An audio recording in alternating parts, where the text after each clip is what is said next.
깊은 부활절을 맞아 말씀을 짧게 증거하고 성례전을 거행한 후 부활절 공연을 방영합니다. 부활절 공연은 약 40분 소요가 되는데요.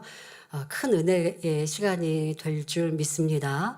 또 예능위원회에서도 정성껏 이렇게 준비한 공연이기도 하지만 또 주님의 고난과 또 그 주님의 고난을 또 죽으심을 부활하심을 목도한 제자들 또 제자들을 통해 들은 또 부활의 주님을 만난 바울이 어떻게 변화되어서 주를 전하는지 이러한 우리에게도 전달되어지는 큰 메시지가 있지요.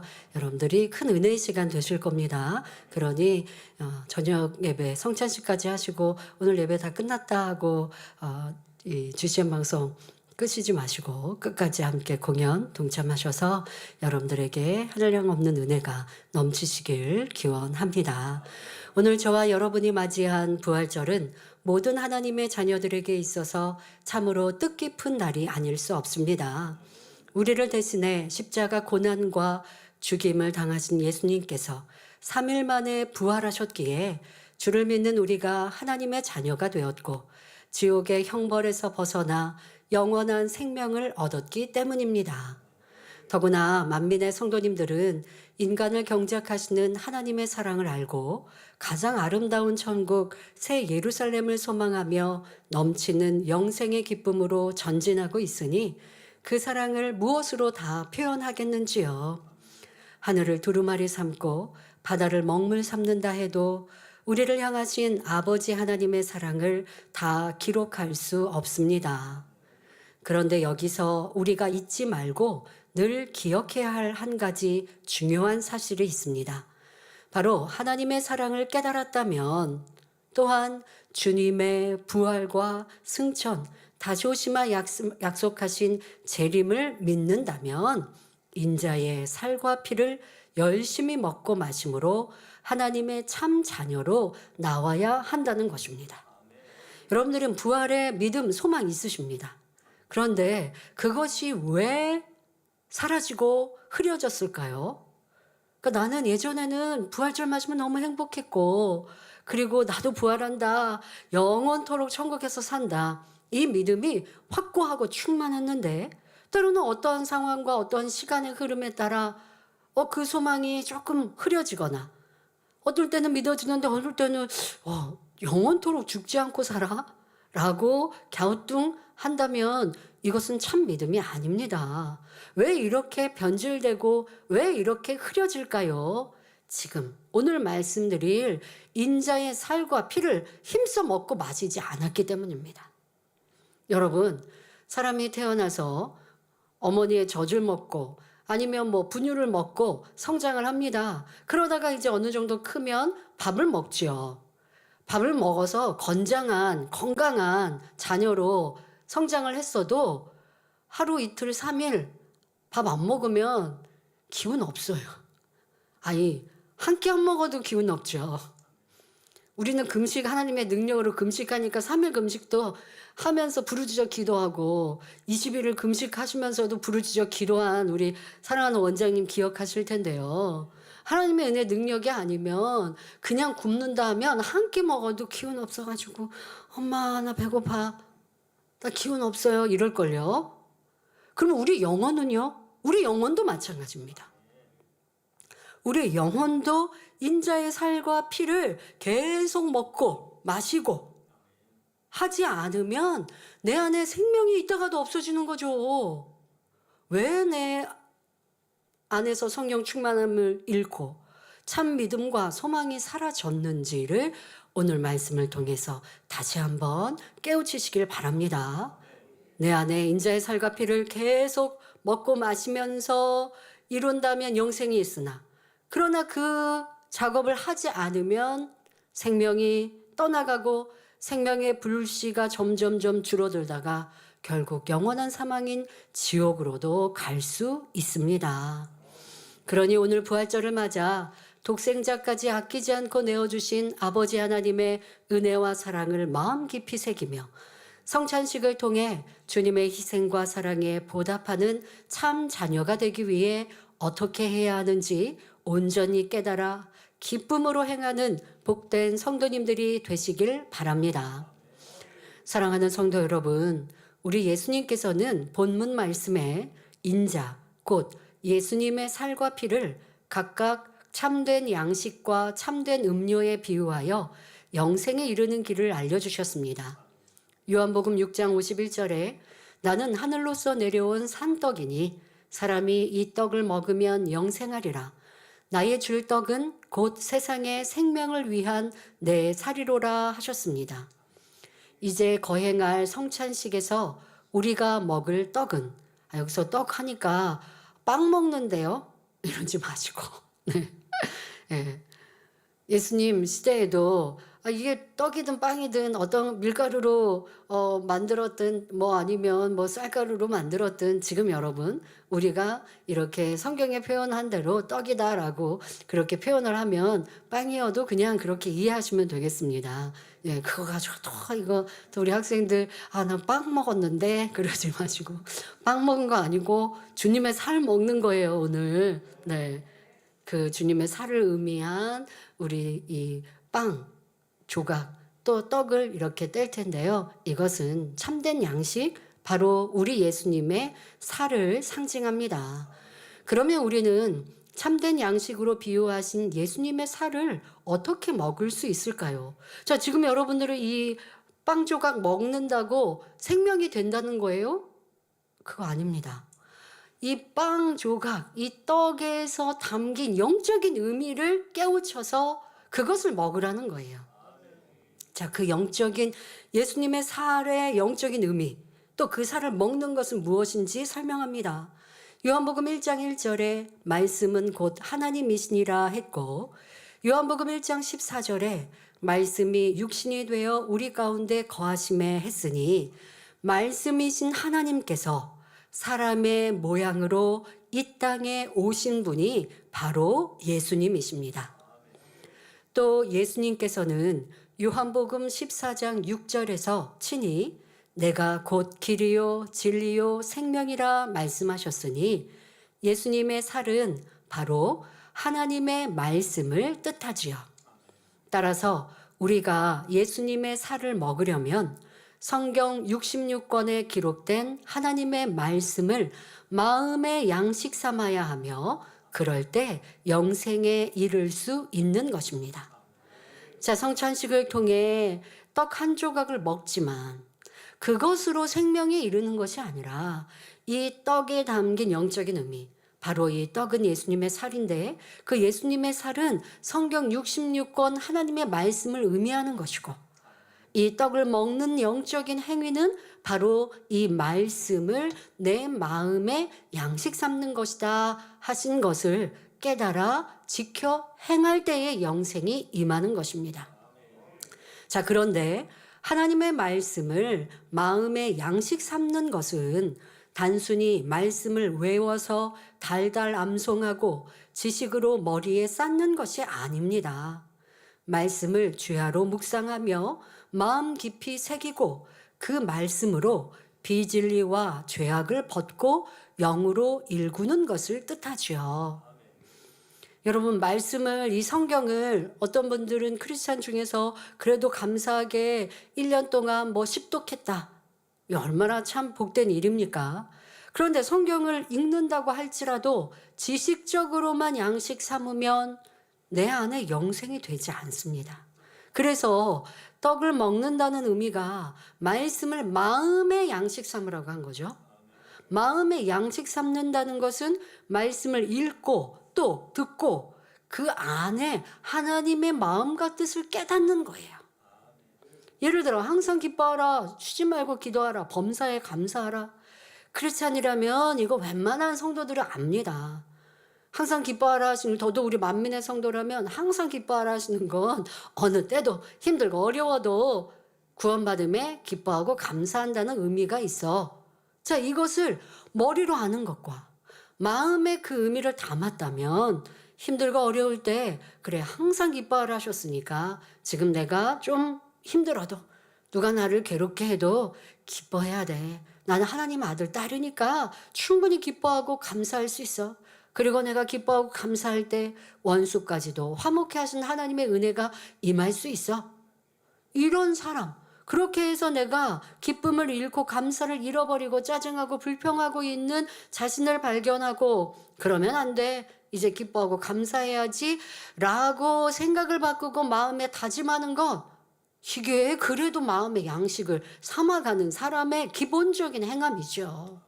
그런데 그렇지 않고 말씀은 암송을 했는데 말씀과 내 삶은, 내 마음은, 내 행함은 전혀 다릅니다.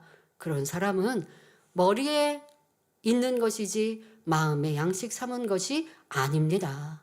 마음의 양식 삼고 그것으로 죄를 발견하고 변화되어 가려 할 때에 점차 죄로 물든 까만 마음이 벗어지고 주님 닮은 진리와 선의 마음을 이루어 마침내 잃어버린 하나님의 형상을 회복할 수 있습니다. 그런데 어떤 사람들은 교회에 나와 예배에 출석하지만 죄를 지적해도 버리지 않고 세상 사람과 다름없이 살아갑니다. 그러나 하나님께서는 그런 이들의 형식적인 예배를 한탄하시며 단호히 말씀하십니다. 이사야 66장 3절에 소를 잡아 드리는 것은 살인함과 다름이 없고 어린 양으로 제사 드리는 것은 개의 목을 꺾음과 다름이 없으며, 성경에서는 개의 목을 꺾지 말라 하셨거든요. 그런데 양을 번제로 드리는 게 도리어 이렇게 양으로 제사를 드리는 게 개의 목을 꺾음과 다름이 없다. 드리는 예물은 돼지의 피, 돼지의 피는 이 부정한 지금 가증한 짐승입니다. 돼지는 성경에서 하나님께서 보실 때 이 가증한 짐승은 하나님께 제물로 드릴 수 없어요. 그런데 우리가 하나님께 드리는 예물이 돼지의 피와 다름이 없다. 이거는 가증하다 말씀하시고 안 받으시겠다는 거죠. 분향하는 것은 우상을 찬송함과 다름이 없이 하는 그들은 자기의 길을 택하며 그들의 마음은 가증한 것을 기뻐한즉 기록하고 있습니다. 구약시대에 하나님께 드리는 번제의 제물은 소나 양이었고 율법의 가증한 짐승에 속한 개와 돼지는 결코 제물로 사용할 수 없었습니다. 그런데 이스라엘 백성이 하나님을 경외하는 마음 없이 형식적으로 드리는 소와 양의 번제에 대하여 하나님께서는 개의 목을 꺾고 돼지의 피를 뿌리며 우상을 찬송하는 바로 가증한 행위라고 책망하고 계신 것입니다. 무슨 말이냐? 오늘날 우리에게 적용하면 주일이면 교회에 나와 예배드리고 직분과 사명을 받아 열심히 충성하고 기도하고 각종 헌물을 드리지만 정작 중요한 마음의 할례는 하지 않고 여전히 세상과 타협하며 살아가는 이들에 대하여 이와 같이 지적하고 계신 것입니다. 여러분, 우리가 꼭 명심해야 합니다. 나는 하나님을 찬양한다 하고 주님 사랑해요. 눈물 흘렸습니다. 고난주간 맞이하면 더더욱 주님의 십자가의 사랑을 생각하고 또 눈물 흘리며 감사하였습니다. 그렇게 눈물을 흘렸는데 여전히 미워하고 있고요. 다투고 있고요. 원수 맺고 있습니다. 그러면 주님께서 무엇을 하실까요? 너가 원수 맺은 것 때문에 나는 보혈의 피를 흘린 거란다. 너가 짜증하고 세상을 짝하는 것 때문에 내가 십자가의 모진 고난 고초를 당한 것이란다. 그런데 내 십자가의 보혈에 감사하고 눈물 흘리는데 왜 너는 너의 죄는 회개하지 않고 돌이키지 않느냐 말씀하신다는 것입니다. 그것이 바로 가증하다 하시는 것입니다. 그러니 하나님 싫어하시는 걸로 나 예물 드리지 않았는데요 라고 말할 것이 아니라 나의 삶에 하나님의 말씀대로 살고 있는가, 인자의 살을 매일매일 먹고 있는가 점검해야 합니다. 이런 사람들 하나님께서는 가증하다 여기시며 심히 안타까워하시는 것입니다. 이에 대하여 예수님께서는 외식하는 자들이라고 엄히 책망하셨지요. 마가복음 7장 6절부터 8절에 가라사대 이사야가 너희 외식하는 자에 대하여 잘 예언하였도다. 기록하였으되 이 백성이 입술로는 나를 존경하되 마음은 내게서 멀도다. 사람의 계명으로 교훈을 삼아 가르치니 나를 헛되이 경배하는도다 하였느니라. 너희가 하나님의 계명은 버리고 사람의 유전을 지키느니라 하셨습니다. 사람이 보기에는 믿음이 좋고 하나님을 사랑하는 것 같아도 하나님께서 보실 때는 외식하는 가증한 모습이며 믿음이 없다 하시니 결국 구원받지도 못합니다. 바로 하나님의 계명을 지키지 않는 이들에게 하시는 말씀입니다. 그래서 예수님께서는 사람이 음식을 먹고 마셔야 살 수 있는 것처럼 인자의 살, 다시 말해 하나님의 말씀을 양식 삼아야 생명이 있다 가르치신 것입니다. 우리가 음식을 먹으면 음식이 위장으로 들어가 소화작용을 하고 소장과 대장을 거치면서 몸에 필요한 영양분은 흡수되고 노폐물이나 찌꺼기는 배설합니다. 이때 흡수된 영양분은 뼈와 살과 피를 이루어 신체 기관이 정상적으로 돌아가고 우리 육의 생명이 유지될 수 있습니다. 마찬가지로 하나님의 말씀도 머리에 쌓는 것이 아니라 마음에 담아야 마음에 내주하시는 성령께서 역사하셔서 더럽고 추한 죄와 악을 벗어버리고 진리인 영을 낳을 수 있습니다. 예를 들어 서로 사랑하라는 말씀을 듣고 마음에 담으면 성령께서 도우셔서 사랑에 반대되는 여러 비진리들, 곧 미움, 시기, 질투, 거짓말, 수근수근 등이 빠져나갑니다. 그러면 결국 마음에 진리인 사랑만 남지요. 이것이 곧 영이요 생명이 되는 것입니다. 이렇게 진리의 말씀을 하나하나 마음의 양식 삼아 성령으로 영을 나아가면 점차 주님 닮은 진리의 사람, 영의 사람으로 변화되어 생명에 이르는 것입니다. 사랑하는 성도 여러분, 다음으로 인자의 살과 함께 인자의 피를 마셔야 영생할 수 있습니다. 육적으로도 사람이 생명을 유지하기 위해서는 양식뿐 아니라 반드시 수분을 섭취해야 합니다. 마찬가지로 영적으로도 참된 양식인 인자의 살을 먹을 때 반드시 참된 음료인 인자의 피를 함께 마셔야 영생에 이를 수 있습니다. 그러면 인자, 곧 예수님의 피를 어떻게 마실 수 있을까요? 예수님의 피를 마시는 것은 바로 하나님의 말씀을 진정으로 믿고 그 말씀대로 행하여 모든 죄에서 깨끗함을 받는 것을 의미합니다. 예수님께서 피 흘리신 이유는 우리를 죄에서 대속하시기 위함입니다. 레위기 17장 11절에 육체의 생명은 피에 있음이라. 내가 이 피를 너희에게 주어 단에 뿌려 너희의 생명을 위하여 속하게 하였나니 생명이 피에 있으므로 피가 죄를 속하느니라 했고, 히브리서 9장 22절에 피 흘림이 없은즉 사함이 없느니라 말씀합니다. 곧 죄로 인해 죽을 수밖에 없는 우리를 구원하기 위해서는 생명과 일체인 피 흘림이 있어야 했고, 피 흘림으로 우리 죄가 사해질 수 있는 것입니다. 그런데 죄를 사할 수 있는 피는 죄가 전혀 없는 보배로운 피라야 하기에 오직 원죄와 자범죄가 없으신 우리 예수님께서 보혈을 흘려주신 것이며 예수 그리스도를 믿으면 누구든지 죄사함 받는 것입니다. 그런데 주님의 보혈을 진정 마음에서 믿는다면 그에 따른 행함이 나와야 합니다. 주님 믿습니다. 주님의 보혈로 죄사함 받았습니다. 아무리 100번 1000번 고백해도 주님의 보혈로 죄사함 받은 사람의 행함이 따르지 않으면 그는 죄사함 받았다 할 수 없어요. 그러면 어떠한 것이 죄사함 받은 행함입니까? 바로 더 이상 죄를 짓지 않고 오직 말씀대로 열심히 행해 나가는 것입니다. 죄에서 용서받았으니까 이제 죄 짓지 않아야죠. 죄에서 용서받았는데 계속 죄를 짓고 있으면 용서받았다라고 어떻게 확증할 수 있겠습니까? 용서받았으니 이제는 죄를 짓지 않는 사람이 되기 위해 매일매일 노력해 가는 것, 이것이 인자의 피를 마시는 것이라고요. 거짓말하던 사람이 거짓말하지 않고 미워하고 다투던 사람이 용서하고 사랑하며 자기 유익을 위해 남을 이용하던 사람이 오히려 남을 위해 자신을 헌신하고 희생하는 사람으로 변화되어야 하죠.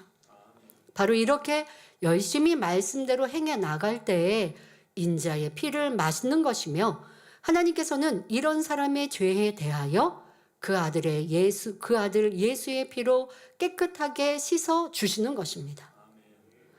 여러분, 이 성찬식 때마다 인용하는 말씀들 중에 바로 요한일서 1장 7절의 말씀이 있죠. 이것이 바로 인자의 피를 먹고 있는가 마시고 있는가 점검되어지는 말씀입니다. 저가 빛 가운데 계신 것 같이 우리도 빛 가운데 행하면 우리가 서로 사귐이 있고, 하나님께서 빛 가운데 계신 것 같이 자녀된 우리도 빛 가운데 행하면 하나님과 우리가 사귐이 있는 거예요. 하나님 믿습니다 하는데 하나님이 나는 너 모른다, 이건 사귐이 없는 거죠. 사귐이라 하면 상대도 나를 알고 나도 상대를 알고, 그런데 이제 사귐에서 점점점 깊어지면, 사귐이 깊어지면 친해지죠. 그러면 그 사람의 좋아하는 거, 싫어하는 거, 성격, 이것까지 더 잘 알 수 있어요. 우리가 하나님은 아버지시다라고 알았고 주님의 보혈로 하나님의 자녀된 권세를 받았을 때 내 안에 성령이 임하시면 하나님과 이제 사귐이 시작됩니다. 그런데 거기에서 오늘 말씀드린 인자의 살을 먹고 인자의 피를 마시면 하나님의 그 빛 가운데 점점점 깊이 들어갈 수 있습니다. 그렇게 하나님의 빛으로 내가 닮아가는 만큼 하나님과 친해지는 거예요. 여러분, 우리가 하나님과 친해지는 건 이 세상에 부명예 지식 권세 있는 사람과 친하는 거랑 비교가 안 되는 거예요. 세상에 무슨 힘 있는 사람한테 줄대는 거랑 비교가 안 되는 거예요. 천지 만물의 주제이신 창조주 하나님과 내가 친해요. 친하면 어떨까요? 문제가 있으면 하나님 도와주세요. 친하면 그럼 하나님이 알았어, 내가 문제 해결해 줄게. 친하니까 이게 금방 돼요. 그런데 친하지 않아요. 그러면 우선 하나님을 만나기 위해 여러 가지 방법을 취하여야겠죠. 자녀라면 막힌 죄의 담부 털어야죠. 죄의 담이 두꺼우면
인자의 살을 먹고 인자의 피를 마심으로 성결과 새 예루살렘의 목표를 향해 더욱 전진하시기를 바랍니다.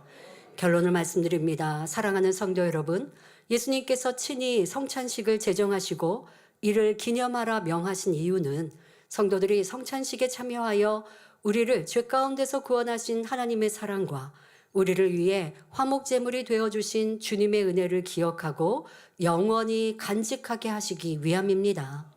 주님을 영접한 지 하루가 지났든 혹은 몇 달, 몇 년이 지났든 혹은 수십 년이 지났어도 그 받은 바 은혜를 날마다 기억하며 살아간다면 마땅히 열심히 인자의 살을 먹고 인자의 피를 마실 것입니다.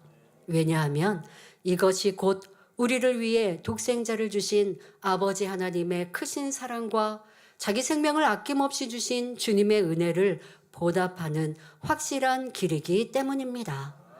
아울러 고린도전서 11장 26절에 너희가 이 떡을 먹으며 이 잔을 마실 때마다 주의 죽으심을 오실 때까지 전하는 것이니라 말씀하신 대로 주님 다시 오실 때까지 복음을 전파할 것을 주님께서는 간곡히 부탁하십니다.